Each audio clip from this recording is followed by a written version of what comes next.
Ile prawdy jest w grach Far Cry? Seria Far Cry to jedno z najważniejszych osiągnięć w historii serii gier wideo. Ten FPS już od 2004 roku zabiera nas w najniebezpieczniejsze zakątki świata. Przygody w tych pięknych krainach często inspirowane są prawdziwymi wydarzeniami. W tym filmie przyjrzymy się, ile z historii naszego świata wpłynęło na fabułę gier Far Cry. Ja jestem Cybix i zapraszam na materiał. Na wstępie chciałbym tylko jeszcze uprzedzić, że w materiale nie zajmiemy się seriami pobocznymi, takimi jak New Dawn czy też Primal oraz pierwszą częścią Far Cry'a ze względu na specyfikę tych gier. Materiał może zawierać również spoilery. Far Cry 2 przenosi nas do fikcyjnego afrykańskiego państwa pogrążonego w wojnie domowej między dwoma wrogimi sobie frakcjami. Obie strony konfliktu walczą o terytoria i bogate złoża naturalne Afryki. Choć świat gry jest fikcją, można się bardzo dobrze dopatrywać inspiracji w wielu afrykańskich konfliktach, które mają miejsce na terytorium tego kontynentu. Tym najbardziej rzucającym się w oczy jest wojna domowa w Sierra Leone. Wojna była jednym z najkrwawszych konfliktów w nowożytnej historii. Konflikt wybuchł, gdy rebelianci z ruchu RUF rozpoczęli walkę przeciwko rządowi, zarzucając mu korupcję i brutalne traktowanie ludności. Wojna miała swoje źródło w chęci kontroli nad cennymi zasobami naturalnymi, w szczególności diamentami, które były sprzedawane na czarnym rynku, by finansować swoje wojenne działania. W grze widzimy dwie frakcje, APR i UFLL.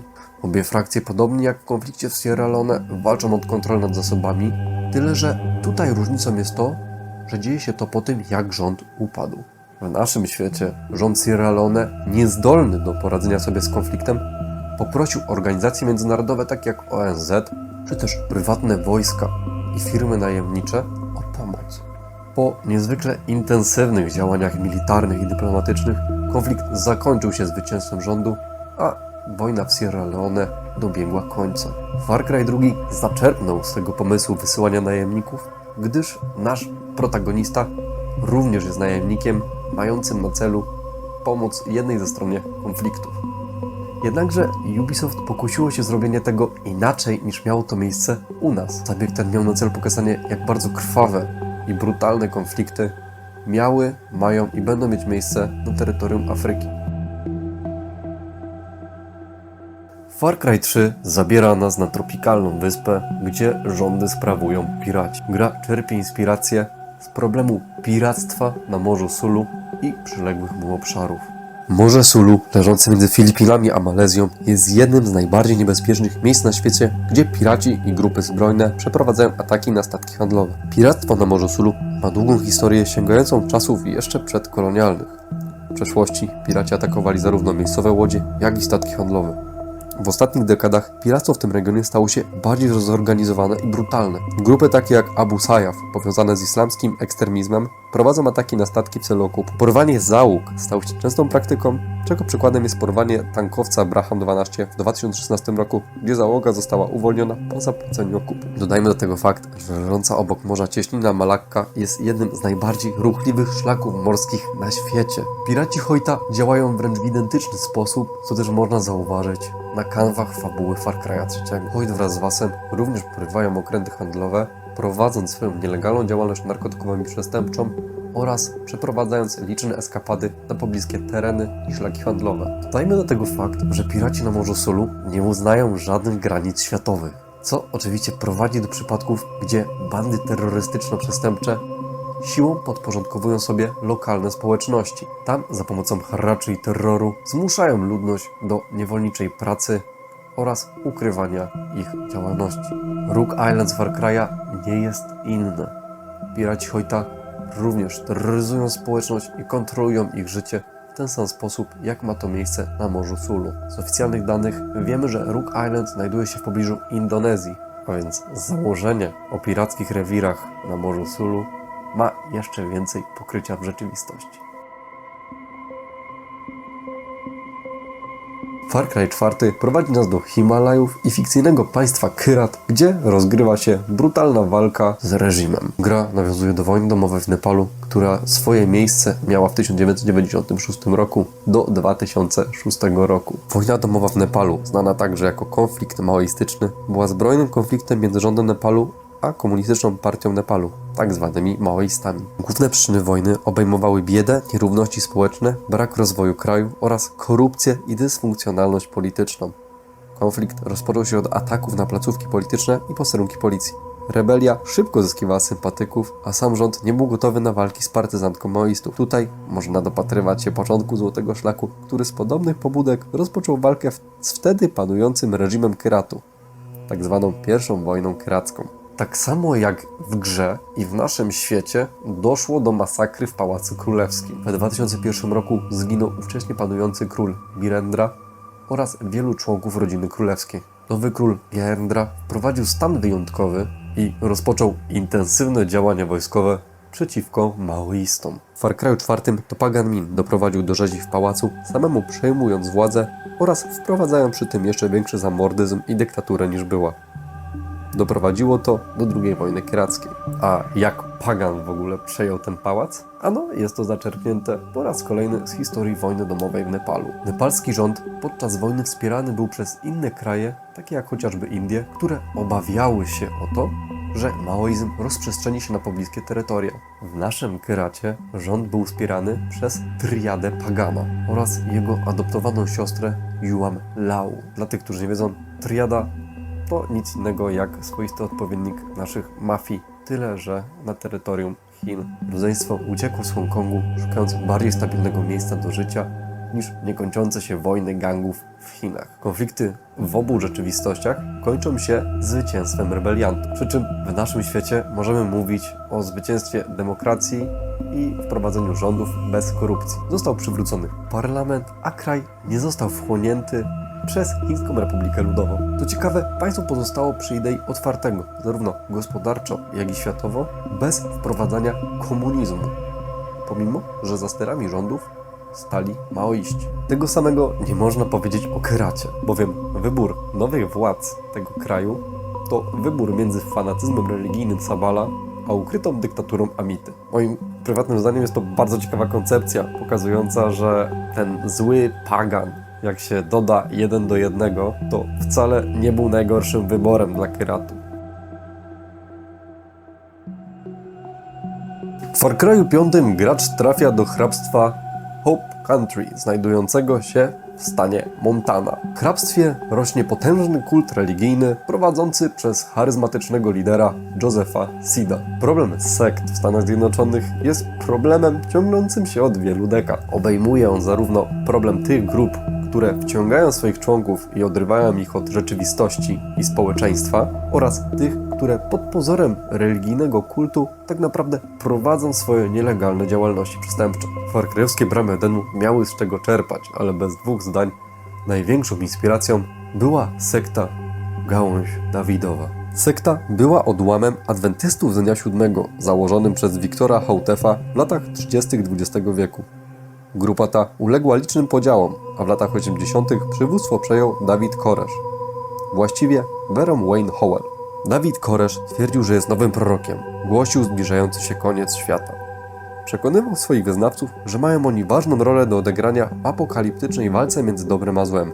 Koresh i jego zwolennicy zaczęli gromadzić dużą ilość broni i amunicji, przygotowując się do ostatecznej bitwy. Odrzucili władze rządowe, twierdząc, że są wybrańcami Boga.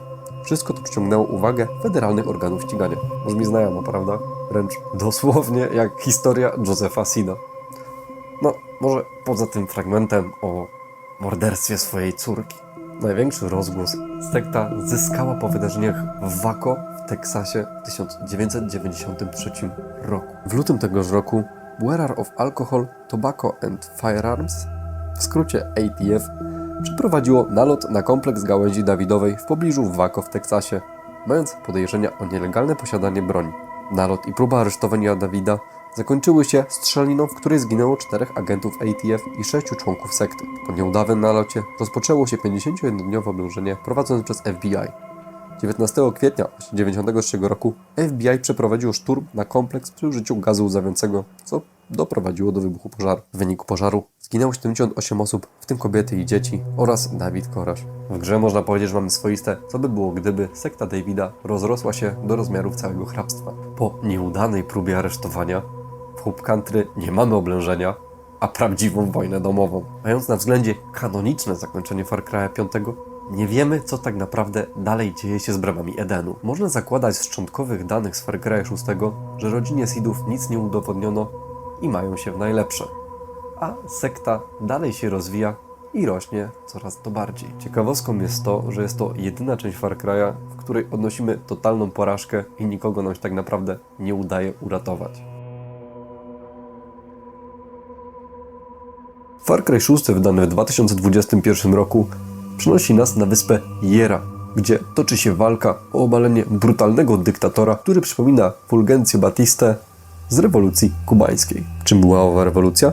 Było to zbrojne powstanie, które miało na celu obalenie dyktatury Fulgencio Batisty. Batista, który rządził Kubą jako prezydent od 1940 do 1944 roku i ponownie jako dyktator od 1952 roku, był krytykowany za korupcję, brutalność wobec opozycji i bliskie związki z amerykańskimi interesami biznesowymi. Krwawe rządy doprowadziły do powstania konspiracyjnej opozycji kierowanej przez Fidela Castro. Podjął on nieudaną próbę obalenia reżimu w 1953 roku, a następnie w 1956. Resztki rozbitych wówczas oddziałów schroniły się w górach Sierra Maestra i podjęły walkę partyzancką, która zakończyła się zwycięstwem w 1959 roku. Castro przejął władzę i wprowadził dyktaturę typu komunistycznego, trwającą aż do dzisiaj. W historii naszego Far Cry'owskiego dyktatora Gustavo Fringa, wróć, Antonio Castillo jest mocną inspiracją do pewnego momentu. Rodzina Castillo rządziła Jerą, podobnie jak Batista w pseudodemokratycznym państwie, aż do czasów rewolucji, która ją obaliła, prowadzoną przez Santosa Espinosa, czyli Far Cry'owego Fidela Castro. Rewolucja pochłonęła ojca młodego Antona i wprowadziła komunistyczne rządy trwające aż do śmierci Santosa. Tutaj rozpoczyna się Far Cry'owski Althis. W 2021 roku umiera Santos. Wobec tego następują demokratyczne wybory rodem z Rosji. Wygrywa je Anton Castillo, który powraca jako wybawiciel na białym koniu dzięki manipulacji wynikami. Szybko jednak się okazuje, że nowy prezydent Jery jest o wiele gorszy niż jego ojciec i komunizm zamienił się w ultrafaszyzm. Jak widać, seria Far Cry to coś więcej niż tylko głupie historie. To opowieści z naszego świata, które kształtowały rzeczywistość, w jakiej teraz żyjemy. Jest to intrygujący przykład, gdzie w ciekawy sposób można zmuszać graczy do poznawania świata i interesowania się historią. Do tego seria poprzez trudną tematykę, zazwyczaj walki z dyktaturą, bądź też innymi zorganizowanymi przestępczościami, pokazuje, jak konflikty są niezwykle ciężką sprawą i nie są nigdy zero-jedynkowe. Nie ma podziału na dobrych i złych, jak to bywa w książkach czy filmach. Z moich takich prywatnych obserwacji, nie wiem czy zauważyliście, ale seria Far Cry to taki solidny althist. No bo zobaczcie, 2 to nic innego, co by było, gdyby rząd Sierra Leone upadł. 3 mówi o tym, co by się działo, gdyby na Morzu Sulu zapanował jeden król piratów. 4 to co jeśli monarchia Nepalu nie chciałaby pokojowo rozwiązać konfliktu.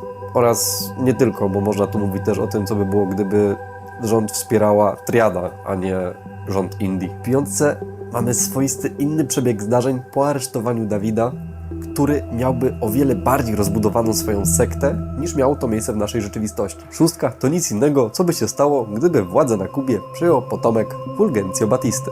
Jak myślicie? Gdzie może zabrać nas kolejny Far Cry? O ile w ogóle jeszcze powstanie, bo Ubisoft może zbankrutuje do tego czasu. Zachęcam do zostawienia komentarza, co o tym wszystkim sądzisz, zostawienia łapki w górę oraz subskrypcji, jeśli tego jeszcze nie robisz. Dlaczego nas warto subskrybować? Ponieważ jeżeli uda nam się do końca roku dobić do progu 10 000 subskrypcji, Przemo, czyli drugi prowadzący, zagra po raz pierwszy Dark Souls i otrzyma tytuł masochisty. Ja natomiast będę się musiał zmierzyć z Gothikiem i po raz pierwszy będę świadkiem tego, czym jest to słynne sterowanie. Tyle ode mnie na dzisiaj. Żegnam cieple. Na razie.